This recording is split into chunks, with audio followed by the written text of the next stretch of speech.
I want to really be talking in detail about having a career in film and television, because the big difference between having a career in film and television with the studios and the networks versus having a career as an independent filmmaker or making your own web series is simply the difference between wealth and poverty, financial wealth and poverty.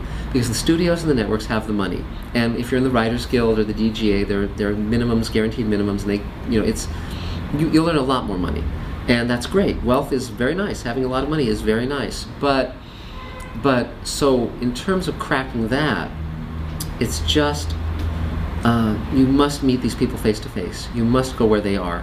And because if you're in East McKeesport, Pennsylvania, or in Connecticut, or in the Bay Area, you're just not going to run into these people. They're here in Los Angeles. So the first step is you move here and you meet as many people as you can possibly meet, and you learn how to say in one sentence the thing that legitimizes you. So and by the way, every studio and network has a fellowship, a writing fellowship. You can enter those. Most of them are for free. The Nichols Fellowship also, all the studios and networks and agencies monitor those. If you win those, it's a big step in getting a career. If you win the ABC Disney Fellowship, they give you $50,000 and a career. So that's the thing I would advocate for everybody.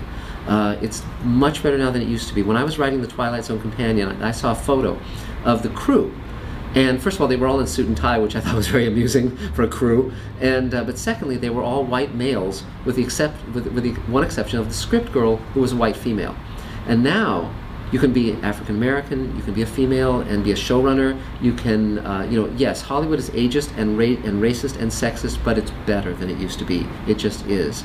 So, and also, by the way, anytime you encounter those kind of problems, you don't get defeated by them. You just say, okay, I'm going to get around that wall, over that wall, under that wall. I'm going to break through that wall. I was going to say it's irrelevant. It's not. It's relevant. It's an impediment, but it shouldn't stop you, because there are plenty of people who succeed despite those things, and so that's a big part of it too.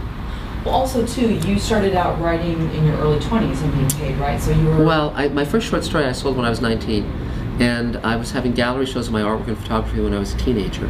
So, and my first radio play I wrote when I was 18, and it aired when I was 18. So I was pretty fast out of the gate. So, and I was writing my first book at 22, The Twilight Zone Companion, and I was writing for TV by the time I was 22 or 23. Yeah.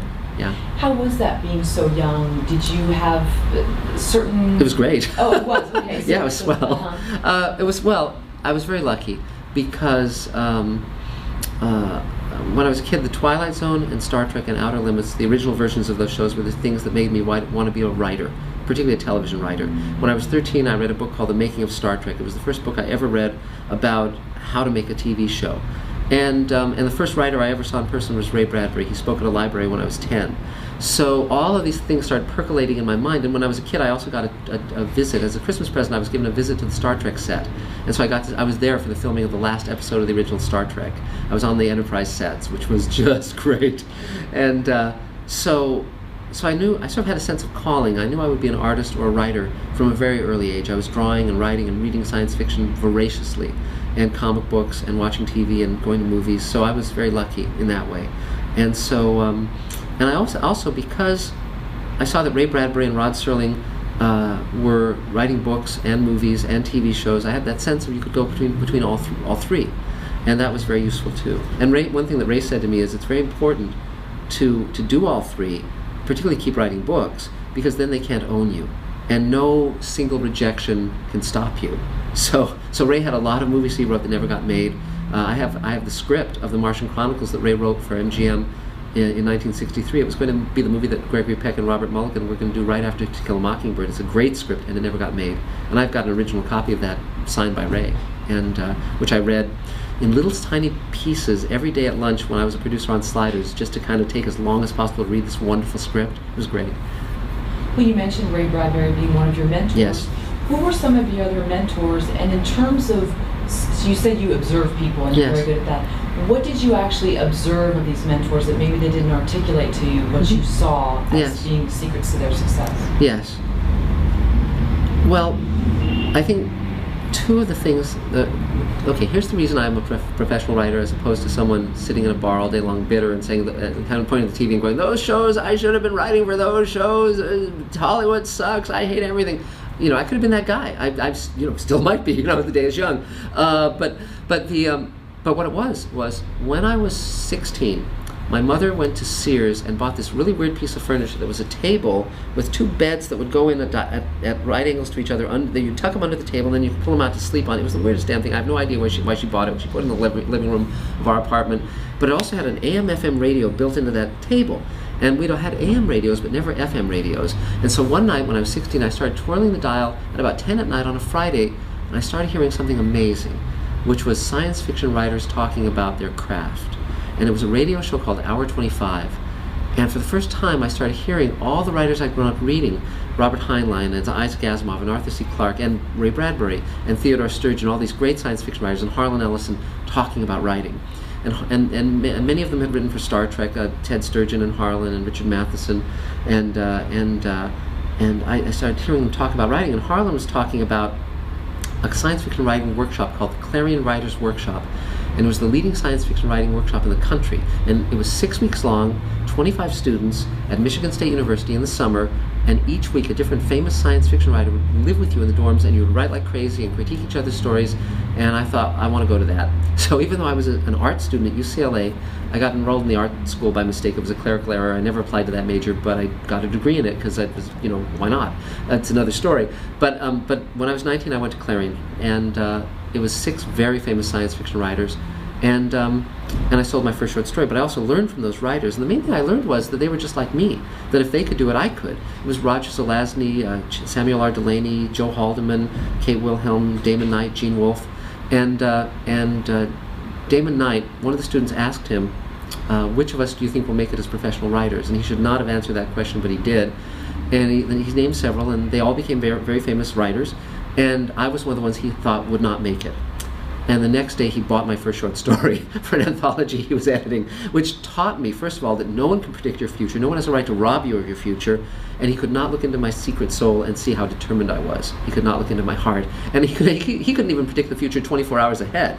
And so my point is that if someone says something negative to you, if they say you're never going to make it as a writer, say 4 words to them that will get them to go away. And those 4 words are, you're the Antichrist. And they'll go away, because no one has a right to take away from you. All they can say is, I read your script, and from my point of view, this is where it's not working. That's all they can say. They have no right to say anything else. But so from meeting those professional writers, I sold my first short story. That was $50. So my first sale was $50. My next sale was $20,000, and that was for the Twilight Zone Companion. That was the advance. And but then when I got back to UCLA, Ted Sturgeon, Theodore Sturgeon, who was a Star Trek writer who had written great science fiction books and novels that I'd grown up reading, he was teaching an adult education class. And as an undergrad, I wasn't allowed to take the adult education classes, but I thought, well, hell with that. It's Ted Sturgeon, I'm going to take it. And so another rule I would say is, anything that disempowers you, ignore it. If there's rules that are set against you, ignore them. Just do what your heart tells you to do, as long as you don't harm anyone. You don't want to be, hurtful to others. But in that case, I just signed up for the class. And the teaching, and Theodore Sturgeon became one of my mentors when I was 19. So there was a teaching assistant in Theodore Sturgeon's class, and his name was Michael Reeves. And he had just come out of Clarion a year or 2 before me, and he had been writing professionally, and he was just trying to write an animation for the networks. And so we became friends, and when I got out of college, he said, well, I'm writing for this show called Space Stars, and it had Space Ghost. It was Hanna-Barbera.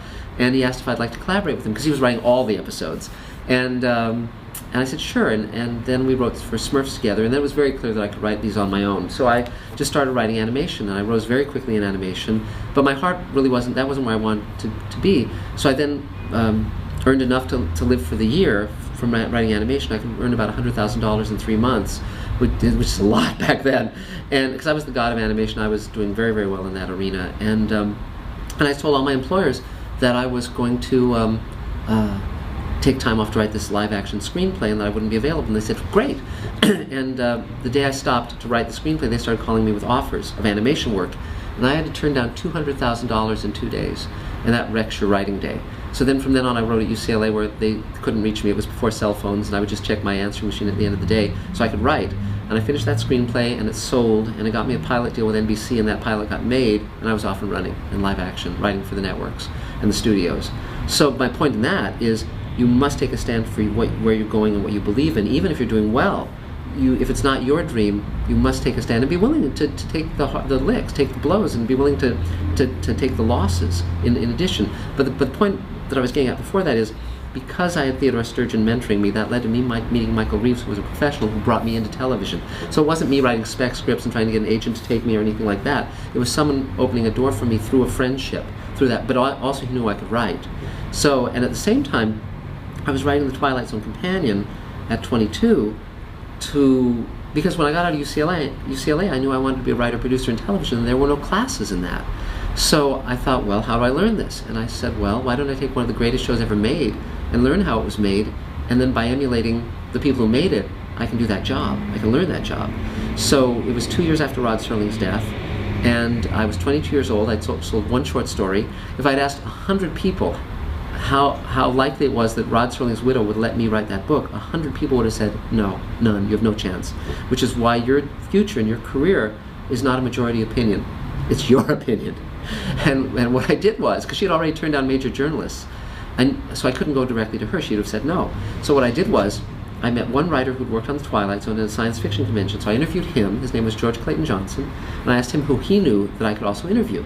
So he connected me up with a couple of people, and they connected me up with a couple of people, and over 3 months, I interviewed 30 people who had worked on The Twilight Zone.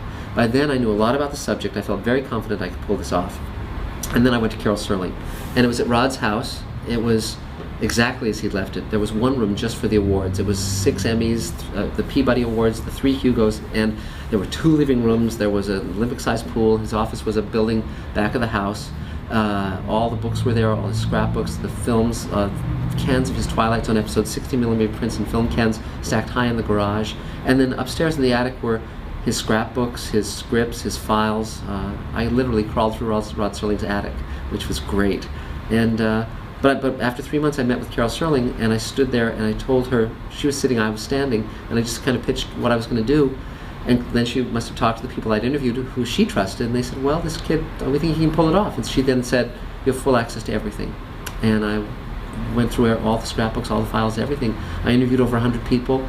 The book came out. It was a huge success. It's still in print. It sold over 500,000 copies. And the New York Times named it one of 10 science fiction books for the ages in 2006, and I was the only nonfiction book on that list. So Ray Bradbury and I were on that list, so it was so much fun to go over to Ray's that day and say, hey, we're both on this list in the New York Times. That was just, that was a great moment.